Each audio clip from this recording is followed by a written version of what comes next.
കുട്ടികൾ ഇന്ന് നമ്മൾ നോക്കുന്നത് മൊഡ്യൂൾ 13 ആണ്. 13th ചാപ്റ്ററാണ് ഇഫ് എന്ന് പറയുന്ന പോയം. റുട്യാർഡ് കിപ്ലിംഗ് ആണ് എഴുതിയിരിക്കുന്നത്.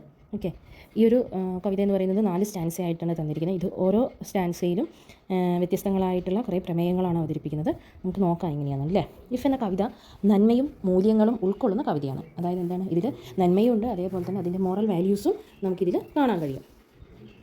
ജീവിതത്തെ എങ്ങനെ നയിക്കണമെന്ന് ഒരു പിതാവ് മകന് നൽകുന്ന കാലാതീതമായിട്ടുള്ള ഒരു ഉപദേശമാണ്, ഒരു അഡ്വൈസാണ് ഇഫ് എന്ന് പറയുന്ന ഈ ഒരു കഥ. അതായത് സത്യസന്ധമായും അല്ലെങ്കിൽ എന്താണ് ജ്ഞാനത്തോടു കൂടിയും വളരെ നല്ല രീതിയിൽ എങ്ങനെയാണ് ഒരു ജീവിതം മുന്നോട്ട് കൊണ്ടുപോകേണ്ടത് എന്ന് കാണിച്ചു കൊടുക്കുകയാണ് ഇതിൽ. ഈ കവിതയുടെ ഫസ്റ്റ് സ്റ്റാൻസയിൽ പറയുന്നത്, നമ്മൾ മറ്റുള്ളവർ പരിഭ്രാന്തരാകുമ്പോൾ നമ്മൾ വളരെ ശാന്തമായും അല്ലെങ്കിൽ എന്താണ് അവരോട് വളരെ ബഹുമാനത്തോടു കൂടിയും അവർ പറയുന്ന കാര്യങ്ങൾ നമ്മൾ വളരെ സംയമനത്തോടു കൂടിയും കേട്ട് അതിന് വേണ്ട ആവശ്യമായിട്ടുള്ള കാര്യങ്ങൾ അവർക്ക് നമ്മൾ പറഞ്ഞു കൊടുക്കുകയാണ് ചെയ്യേണ്ടതെന്നാണ് ഏറ്റവും ആദ്യത്തെ സ്റ്റാൻസ് നമ്മളോട് പറയുന്നത്. എങ്കിലാണ് അവർക്ക് മറ്റുള്ളവർ നമ്മളെ സംശയിക്കുമ്പോൾ സ്വയം വിശ്വസിക്കേണ്ടതിൻ്റെ ആവശ്യകതയും അതുപോലെ എല്ലാവരോടും ക്ഷമയും സത്യസന്ധതയും നിലനിർത്തേണ്ട ആവശ്യകതയും ആരോടും ഒരിക്കലും ഒരു വിദ്വേഷമോ അല്ലെങ്കിൽ എന്തെങ്കിലും കാര്യങ്ങളെക്കുറിച്ചുള്ള അഹങ്കാരമോ ഇല്ലാത്തവനായിരിക്കുന്നതിൻ്റെ ആവശ്യകതയും എല്ലാമാണ് ഈ ഒരു ഫസ്റ്റ് സ്റ്റാൻസയിൽ പറയുന്നത്. കാരണം നമ്മൾ ഈ ലോകത്ത് ഇതെല്ലാം നമുക്ക് കാണാൻ കഴിയില്ലേ. നമ്മൾ പരിഭ്രാന്തരാകുന്നത് കണ്ടിട്ടുണ്ടെങ്കിൽ നമ്മൾ വളരെ ശാന്തമായിട്ടിരിക്കാനും അതേപോലെ തന്നെ മറ്റുള്ളവർ എന്തെങ്കിലും നമ്മളെ വിശ്വസിക്കാതിരിക്കുകയാണെങ്കിൽ നമ്മളെ വിശ്വസിക്കേണ്ടതിൻ്റെ ആവശ്യകതയും അല്ലെങ്കിൽ നമ്മളത് സ്വയം മനസ്സിലാക്കുകയും മറ്റുള്ളവർക്ക് വളരെ ദേഷ്യത്തോടു കൂടിയൊക്കെ നമ്മളോട് പെരുമാറുകയാണെങ്കിൽ അവരോട് നമ്മൾ ക്ഷമയും സത്യസന്ധതയും എങ്ങനെയാണെന്നും മനസ്സിലാക്കി കൊടുക്കുക. നമ്മളുടെ ജീവിതത്തിലൂടെ നമ്മളത് മനസ്സിലാക്കി കൊടുക്കുകയും മറ്റുള്ളവർ എന്തെങ്കിലും കാര്യത്തിൽ വിദ്വേഷമോ അല്ലെങ്കിൽ അഹങ്കാരമോ എന്തെങ്കിലും കാണിക്കുകയാണെങ്കിൽ അങ്ങനെയല്ല ചെയ്യേണ്ടത്, ഇങ്ങനെയാണെന്ന് നമ്മുടെ ജീവിതത്തിലൂടെ നമ്മൾ കാണിച്ചു കൊടുക്കുകയാണ് ചെയ്യേണ്ടതെന്നാണ് കവി ഫസ്റ്റ് സ്റ്റാൻസയിൽ നമ്മളോട് പറയുന്നത്. ഇതിൽ രണ്ടാമത്തെ സ്റ്റാൻസയിൽ പറയുന്നത്, നമ്മുടെ ജീവിതത്തിൽ വിജയങ്ങളും പരാജയങ്ങളും എല്ലാം ഉണ്ടാകാം അല്ലേ.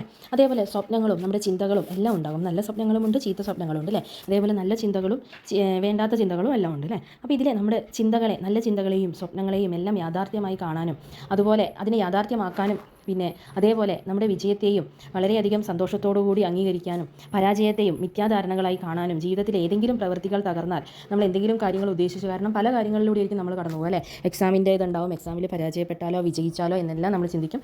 ജീവിതത്തിലെ പരാജയങ്ങളും വിജയങ്ങളും എല്ലാം നമ്മുടെ ജീവിതത്തിൻ്റെ ഒരു ഭാഗം മാത്രമാണെന്നും ഇതല്ല നമ്മുടെ ജീവിതം, ഇനിയും എനിക്ക് മുന്നോട്ട് പോകാനുണ്ട് എന്ന ഒരു ചിന്തയിലേക്ക് നമ്മൾ എത്തുകയും അങ്ങനെ എന്തെങ്കിലും കാര്യം കൊണ്ട് എവിടെയെങ്കിലും നമ്മളൊന്ന് തകർന്നു പോവുകയോ എന്തെങ്കിലും ചെയ്തിട്ടുണ്ടെങ്കിൽ നമ്മുടെ ജീവിതത്തെ നമ്മൾ മുന്നോട്ട് കൊണ്ടുപോകാനുള്ള വഴികൾ നമ്മൾ തന്നെ കാണണമെന്നും എല്ലാമാണ് ഇതിലെ സെക്കൻഡ് സ്റ്റാൻസയിൽ പറയുന്നത്. ഇനി തേർഡ് സ്റ്റാൻസയിൽ എന്താ പറയുന്നത് നോക്കാം. നമ്മുടെ ജീവിതത്തിൽ നമ്മൾ പറഞ്ഞു എപ്പോഴും വിജയങ്ങൾ മാത്രമല്ല ഉണ്ടാവുക അല്ലെങ്കിൽ എപ്പോഴും പരാജയങ്ങൾ മാത്രമല്ല അല്ലേ.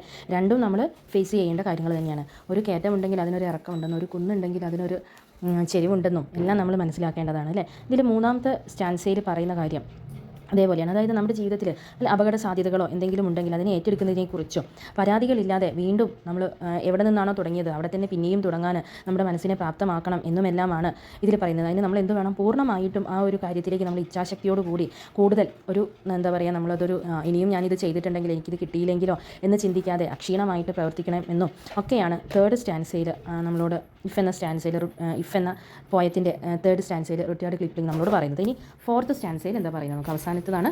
ഫോർത്ത് കൂടി കഴിഞ്ഞാൽ നമുക്ക് ക്വസ്റ്റ്യൻ ആൻസേഴ്സാണ് നോക്കാനുള്ളത് കേട്ടോ. ഒരു മനുഷ്യന് ഏറ്റവും കൂടുതൽ വേണ്ടത്, അതായത് മറ്റുള്ളവരോട് ഇടപെടുന്നത്, നമ്മളൊരു സമൂഹത്തിലാണ് ജീവിക്കുന്നത്, ഒരു സാമൂഹ്യ ജീവി എന്ന നിലയിൽ തന്നെ മനുഷ്യന് ഏറ്റവും കൂടുതൽ വേണ്ട നന്മകൾ എന്ന് പറയുന്നത് എന്താണ്? വിനയം, അല്ലെങ്കിൽ മറ്റുള്ളവരോട് അനുകമ്പ തോന്നുക. അവരുടെ പ്രവൃത്തികളിലും അതുപോലെ ഒരാൾ ചെയ്യുന്ന കാര്യങ്ങളിൽ നമുക്ക് പ്രകോപനം വന്നാലും നമ്മൾ ആ പ്രകോപനം ഇല്ലാതെയാക്കുക, നമ്മൾ സംയമനം പാലിക്കുക. അതുപോലെ ഇങ്ങനെയുള്ള കുറേ മൂല്യങ്ങളെ നമ്മൾ നിലനിർത്തേണ്ടത് ജീവിതത്തിൻ്റെ എല്ലാ തുറകളിലുള്ള ആളുകളുമായി ബന്ധപ്പെടാനുള്ള കഴിവ് നമുക്ക് കൂട്ടുമെന്നും അത് നമ്മുടെ ജീവിതത്തിന് ഏറ്റവും മൂല്യമുള്ള കാര്യങ്ങളാണ് എന്നും ആണ് ലാസ്റ്റത്തെ സ്റ്റാൻസയിൽ പറയുന്നത്. ഈ കവിത ശരിക്കും ഏതൊരു മനുഷ്യൻ്റെയും അതായത് ജീവിതത്തിൻ്റെ വിലപ്പെട്ട കുറേ പാഠങ്ങൾ നമ്മളെ പഠിപ്പിക്കുകയും അത് വായനക്കാരിൽ വളരെ നല്ലൊരു പക്വതയും അല്ലെങ്കിൽ മൂല്യവത്തായിട്ട് മാറ്റി തീർക്കുക എന്നതാണ് അദ്ദേഹം ഈ ഒരു കവിത കൊണ്ട് ഉദ്ദേശിക്കുന്നത്. അപ്പോൾ 4 സ്റ്റാൻസേഴ്സ് ആണുള്ളത്. 4 സ്റ്റാൻസയിൽ പറയുന്ന കാര്യങ്ങളാണ് നമ്മൾ പറഞ്ഞിട്ട് ഇതിൻ്റെ മെയിനായിട്ട് വരുന്ന പാരഗ്രാഫ് ക്വസ്റ്റ്യൻസ് ആണ് നമ്മൾ നോക്കുന്നത്. First question, what is the significance of trusting one self while acknowledging others doubts?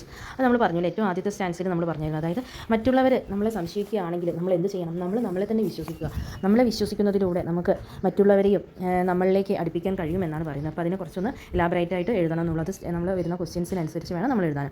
Second question എന്ന് പറയുന്നത്, what is the message about dreams and thoughts in the poem? ഈ പോയത്തിൽ ഡ്രീംസിനെ കുറിച്ചിട്ടും അല്ലെങ്കിൽ നമ്മുടെ ചിന്തകളെക്കുറിച്ചിട്ടും സ്വപ്നങ്ങളെക്കുറിച്ചിട്ടെല്ലാം പറയുന്നുണ്ടല്ലോ. എന്താ പറയുന്നത്? നമ്മൾ സ്വപ്നങ്ങൾ കാണാം, നമുക്ക് ആ സ്വപ്നങ്ങളും അതേപോലെ തന്നെ നമ്മുടെ ചിന്തകളും എല്ലാം എന്തായിരിക്കണം, നല്ല ചിന്തകളും നല്ല സ്വപ്നങ്ങളും എല്ലാം റിയലിസ്റ്റിക് ആയിട്ട് വരട്ടെ എന്നും നമ്മുടെ ചിന്തകളിലെ നമ്മളെ പരാജയങ്ങളെ എല്ലാം അതൊരു നിമിഷത്തേക്ക് മാത്രമേ ഉള്ളൂ എന്നും അല്ലെങ്കിൽ അതിൽ നിന്ന് നമ്മൾ കരകയറാൻ ശ്രമിക്കണം എന്നൊക്കെ നമുക്ക് പറഞ്ഞു തരുന്നുണ്ട് അല്ലേ. Third question, last question, what is the ultimate reward mention in the poem and how it described? എങ്ങനെയാണ് ഡിസ്ക്രൈബ് ചെയ്യുന്നത്? The earth and everything that is in it. എർത്തിൽ എന്ന് പറയുന്നത് എന്താണ്? എല്ലാം നമുക്കുള്ളത് തന്നെയാണ് അല്ലേ.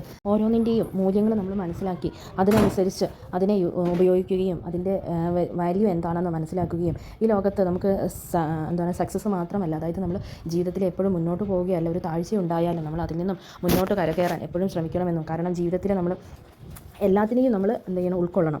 അതായത് ജയങ്ങളും പരാജയങ്ങളും നമ്മുടെ മറ്റുള്ളവരുടെ വെറുപ്പും അല്ലെങ്കിൽ അവരുടെ ഇഷ്ടവും എല്ലാം, ഇഷ്ടങ്ങളും അനിഷ്ടങ്ങളും എല്ലാം നമ്മൾ എന്ത് ചെയ്യണം? നമ്മളത് ജീവിതത്തിൽ അംഗീകരിക്കണം, അല്ലെങ്കിൽ നമ്മളത് മനസ്സിലാക്കി എടുക്കണം. എങ്കിൽ മാത്രമേ മറ്റുള്ളവരെ നമുക്ക് മനസ്സിലാക്കാൻ കഴിഞ്ഞാൽ, നാം ആരാണെന്ന് നമ്മൾ മനസ്സിലാക്കാൻ കഴിഞ്ഞാൽ നമുക്ക് മറ്റുള്ളവരെയും അതേപോലെ മനസ്സിലാക്കാനും അവരെ സ്നേഹിക്കാനും അവരെ ബഹുമാനിക്കാനും എല്ലാം കഴിയൂ എന്ന് ഒരച്ഛൻ മകനോട് പറഞ്ഞു കൊടുക്കുന്ന കാര്യങ്ങളാണ് നമ്മൾ ഈ ഒരു സ്റ്റോറിയിൽ പഠിച്ചത് അല്ലേ. അപ്പോൾ ഇത് തന്നെയാണ് ഇതിൻ്റെ അൾട്ടിമേറ്റ് എയിം എന്ന് പറയാം നമുക്കല്ലേ. ഓക്കെ, ഇനി അടുത്ത ചാപ്റ്റർ നോക്കാം.